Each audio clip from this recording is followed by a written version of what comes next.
Assalamualaikum. Okay gang, so malam ni aku nak review dekat hampa Team Transport Nissan Grady. Okay, ada tulisan Grady kat sini. Yang ni lori Untuk lori ni dia pakai tayar getah, base besi premium. Untuk lori ni dia fleet street. Kat situ dia bukan macam Team Transport, dia fleet street. Yang ni untuk premium lah. Dia main set macam Team Transport dia main ada lagi 3 biji kereta, termasuk Nissan Maxima drift car ni .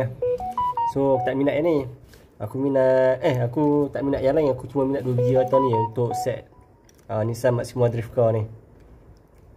Nampak smart.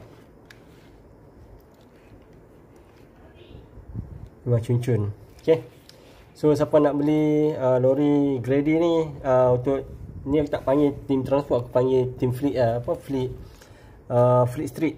Aku letak link kat atas ni, apa boleh dapat kat situ lah. Okay, so kalau ada benda nak tanya boleh komen kat bawah. Assalamualaikum.